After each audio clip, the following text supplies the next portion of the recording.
السلام علیکم، good morning, آداب۔ آج کل پاکستان میں بہت بات ہو رہی ہے کہ عمران خان کو کس طرح کے جیل میں رکھا ہے۔ اے کلاس، بی کلاس اور سی کلاس ہیں وہاں پہ شاید جیلوں کے، تو کہتے ہیں کہ عمران خان کو سی کلاس میں رکھا ہے جبکہ انہیں اے کلاس میں رکھنا چاہیے۔ یہ بڑی دلچسپ بات ہے میرے لیے، اس لیے کہ عمران خان اور ان کے پارٹی کے لوگ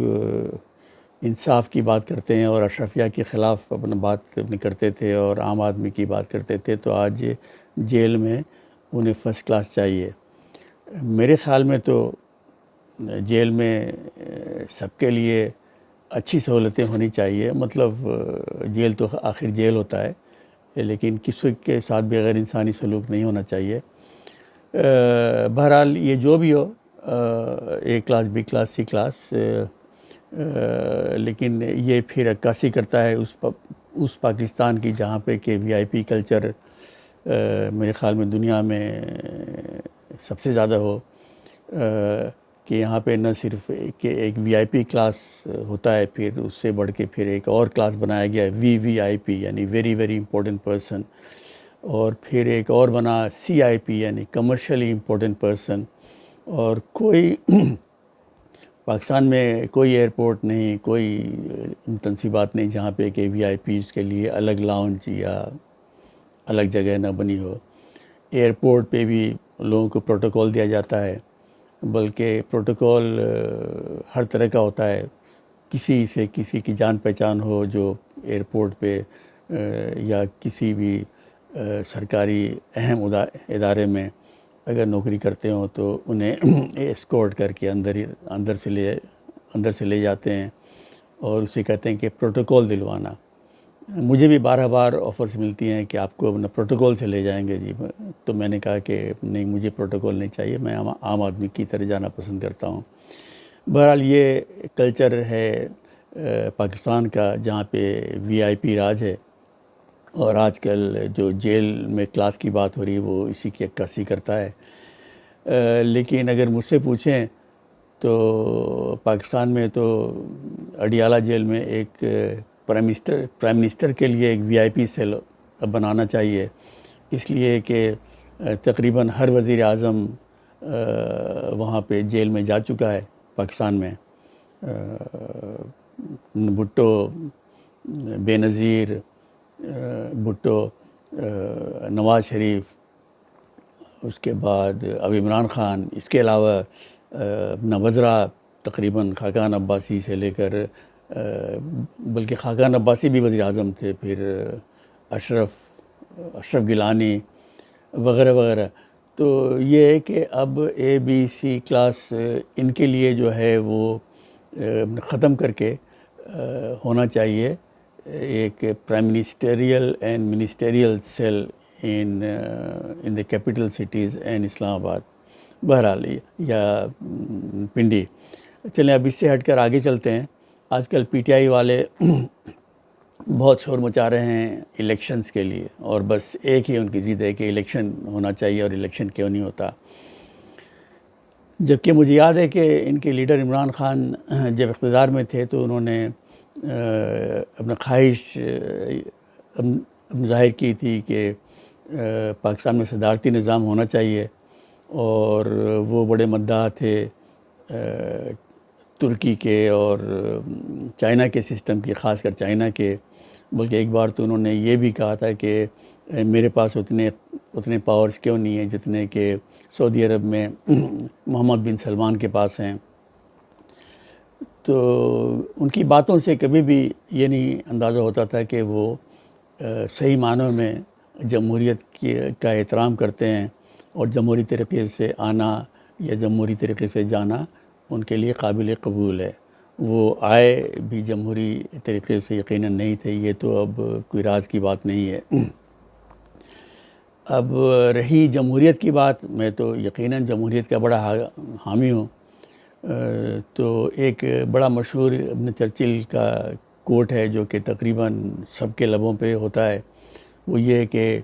جمہوریت دنیا کا بہترین نظام ہے، لیکن وہ جو پورا جو ان کا قول ہے وہ یہ ہے کہ دنیا میں بہت سارے قسم کی حکومتیں آزمائی گئیں، اور کوئی بھی یہ نہیں کہتا کہ نہ ڈیموکریسی بہت پرفیکٹ کوئی سسٹم ہے، بلکہ یہ کہہ سکتے ہیں کہ ڈیموکریسی جو ہے سب سے بدترین سسٹم ہے، سوائے ان سارے سسٹمز کے جو آزمائے جا چکے ہیں اور جو ناکام ہو چکے ہیں۔ یہ جو انگریزی میں پورا میں آپ کو پڑھ کے سناتا ہوں۔ Many forms of government have been tried and will be tried in this world of sin and woe. No one pretends that democracy is perfect or all wise. Indeed, it has been said that democracy is the worst form of government, except for all those other forms that have been tried from time to time. جیسے کہ باقی جو حکومتیں آئی ہیں، communism, socialism اور اس طرح کی بہت ساری، ہٹلر کی آئی تھی، لیکن یہ جو قول ہے چرچل کا ڈیموکریسی کے حق میں، اس کے علاوہ ان کا ایک اور بھی قول ہے جو کہ بڑے کم لوگ جانتے ہیں۔ اچھا، وہ صرف ایک لائن کا آپ کو سناتا ہوں، وہ یہ ہے: The best argument against democracy is a 5-minute conversation with the average voter. اس کا مطلب یہ ہے کہ ایک عام یعنی ایوریج ووٹر سے اگر آپ بات کریں 5 منٹ، تو جمہوریت میں آپ کا جو کانفیڈنس ہے یا جو اس میں جو آپ کی امیدیں ہیں وہ ختم ہو جائیں گی۔ کہنے کا مطلب یہ ہے کہ ایوریج ووٹر سے بات کر کے ڈیموکریسی میں کوئی اعتماد میں اضافہ نہیں ہوتا، بلکہ اعتماد کم ہو جاتا ہے۔ تو کہنے کا مقصد میرا یہ ہے کہ ڈیموکریسی بہت اچھا ایک نظام ہے، لیکن یہ کوئی نہ فوری سلوشن ہے نہ قطعی سلوشن ہے۔ ہاں،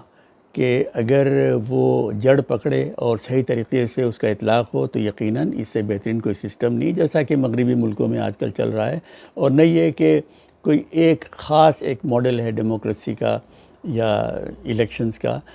مختلف جو ممالک ہیں ویسٹ کے، سب میں آپس میں تھوڑا بہت فرق ہے۔ فرانسیسی اور امریکی نظام جو ہے دونوں صدارتی نظام ہیں، الیکشن سے آتے ہیں، لیکن وہاں پہ بھی آپس میں ان کے جو نظام ہیں ان میں فرق ہے۔ اسی طرح انگلینڈ، آسٹریلیا، نیوزی لینڈ تقریباً ایک جیسے ہیں، لیکن پھر آپس میں تھوڑا بہت فرق ہے۔ سویڈن، ناروے وغیرہ الگ ہیں، کہیں پہ پروپورشنل ہے ریپرزنٹیشن، کہیں پہ ہے ڈائریکٹ ووٹ اور ریپرزنٹیشن، اور اس طرح کے بہت سارے فارمولے ہیں۔ اپنی اپنی جگہ پہ سبھی کام کر رہے ہیں اور کامیاب ہیں۔ اور پھر دوسری بات یہ ہے کہ جمہوریت کا مطلب صرف یہ نہیں ہوتا کہ ووٹ ڈالے جائیں اور ووٹ گنے جائیں۔ پہلی بات تو یہ ہے کہ سب کو ڈالنے کا حق ہو اور ڈالیں، اکثریت ڈالے ووٹ۔ دوسرا یہ ہے کہ وہ گنتی میں کوئی بیماری نہ ہو، جیسے کہ پاکستان میں RTI وغیرہ کا جو مسئلہ تھا وہ تو پتہ ہے۔ اور سب سے بڑی بات یہ ہے کہ الیکشن سے پہلے ساری پارٹیز کو، یہ سارے لیڈرز کو برابر کا موقع ملے اپنے منشور یا اپنے پلیٹ فارمز کو عوام تک پہنچانے کا۔ جیسا کہ آپ کو معلوم ہے کہ ایجپٹ میں جیسے یا آج کل ایجپٹ میں اس سے پہلے، اور آج کل کمبوڈیا میں، اگانڈا میں، یہ بہت سارے ممالک ہیں، یا روس میں جو الیکشنز ہوتے ہیں، الیکشن ضرور ہوتے ہیں، لیکن جو کہتے ہیں کہ پلینگ فیلڈ جو ہموار نہیں ہوتی سب کے لیے، بلکہ کچھ کے لیے تو انتہائی بڑے بڑے روڑے اٹکائے جاتے ہیں۔ تو ڈیموکریسی کا مطلب اگر صحیح معنوں میں لیا جائے تو یقیناً بہت اچھا نظام ہے اور ہونا چاہیے، لیکن جس طرح سے آج کل PTI والے چیخ اور چلا رہے ہیں کہ فوری الیکشن ہونا چاہیے، وہ میرے خیال میں کوئی اتنا زیادہ وزن نہیں رکھتا، اور خاص کر اس کے پس منظر میں کہ جو عمران خان جو ہیں وہ خاص کوئی جمہوری طریقے سے آنے میں نہ یقین رکھتے تھے نہ اب یقین رکھتے ہیں۔ اچھا، اب اس سے ایک ملا جلا سوال ہے کہ کیا مقبولیت سب سے بڑی چیز ہوتی ہے کہ اگر کوئی مقبول ہے تو بس وہ حکمران بن جائے؟ اچھا، مقبولیت میں بھی اگر ہم آتے ہیں تو میرے خیال میں سارے یہ جانتے ہیں کہ عمران خان کی حکومت جب گئی ہے اس وقت ان کی مقبولیت میں بہت کمی آ گئی تھی، اور اس کے بعد انہوں نے حالات کچھ ایسے بنائے، کچھ ایسے جھوٹے کچھ دعوے کیے اور اس طرح کے اپنا نعرے لگائے کہ ان کی مقبولیت میں اضافہ ہو گیا۔ تو مقبولیت تو آنی جانی چیز ہے، لیکن کچھ بہت مقبول لیڈرز نے اپنے ملک کا بڑا بیڑا غرق کیا ہے۔ اور اگر مقبولیت کی ہی بات ہو تو اپنا ٹرمپ کی بھی کافی مقبولیت ہے امریکہ میں، اور انڈیا میں مودی کی بڑی مقبولیت ہے، آج کل جو ہیں وزیر اعظم نریندر مودی، لیکن پاکستانی یقیناً مودی کی مقبولیت سے کوئی متاثر نہیں ہے۔ اسی طرح روس میں پوٹن، اس کے پہلے پاکستان میں ذوالفقار علی بھٹو تھے، اور پھر نواز شریف، وہ بڑا انہیں فخر تھا اپنے ہیوی مینڈیٹ پہ۔ اس کے بعد اگر اور پیچھے جائیں دنیا میں تو ہٹلر اور اسٹالن۔ پوٹن جو ہیں، جو اب روس کو تباہی کی طرف لے جا رہے ہیں، نہ صرف روس کو بلکہ اپنے پڑوسی ملکوں کو اور دنیا کے کافی ملکوں کو انہوں نے بہت متاثر کیا ہے اپنی غلط اور جارحی پالیسیز سے۔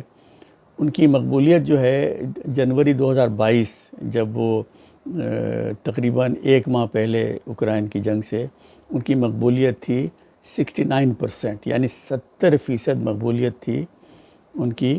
اس وقت 2022 میں جنوری میں جنگ سے پہلے۔ اور 2017 میں اگر جائیں تو روسیوں سے پوچھا گیا تھا کہ آپ کے نزدیک سب سے بڑی تاریخی شخصیت کون ہے روس کی، ہسٹوریکل فگر، اپنا لیڈر ہی نہیں بلکہ ہسٹوریکل فگر، تو 38% نے نام لیا تھا اسٹالن کا، جبکہ پوٹن کا نام لینے والے 4% کم تھے، اور 34%۔ جیسا کہ اب تقریباً سب کو معلوم ہے کہ اسٹالن ایک بہت ظالم ایک لیڈر تھا، اور اس کے زمانے میں جو ہے کوئی جمہوریت، کسی قسم کی عوامی نمائندگی نہیں ہوتی تھی، اور لاکھوں دسیوں لاکھ ملینز لوگ مارے گئے اس کی غلط پالیسیز کی وجہ سے۔ لیکن وہ ابھی بھی مقبول ہے، اس لیے کہ لوگ پسند کرتے ہیں اسٹرانگ مین اور ایک کرزما ہو، تو ایسے لیڈرز کو پسند کیا جاتا ہے۔ اب آپ لے لیں مودی کو، جسے پاکستان میں سخت ناپسند کیا جاتا ہے، لیکن انڈیا میں ان کی پاپولیرٹی ہے 76%، اور اس کی وجوہات ہیں،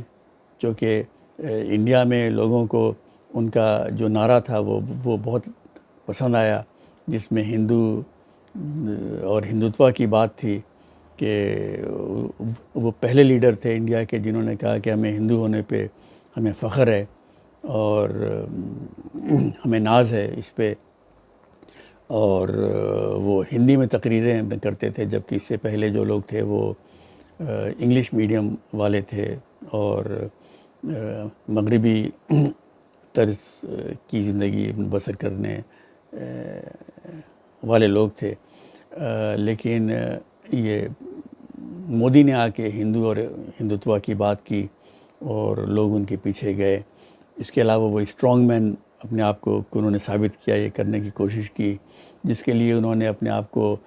چوکیدار کا بھی اپنا ٹائٹل لگایا کہ وہ انڈیا کے چوکیدار ہیں۔ اسی طرح سے ہٹلر کی جو مقبولیت تھی وہ بھی یہی تھی کہ اپنا کچھ وجوہات تھیں اس کی۔ جرمنی کی جو اکنامک کنڈیشن تھی پہلی جنگ عظیم کے بعد وہ بہت ہی خراب ہو گئی تھی، جرمنی نے کچھ علاقے بھی کھوئے تھے، تو اس میں ایک ایسا شخص آتا ہے جو یہ کہتا ہے کہ یہاں پہ سارے جو ہیں مسئلے مسائل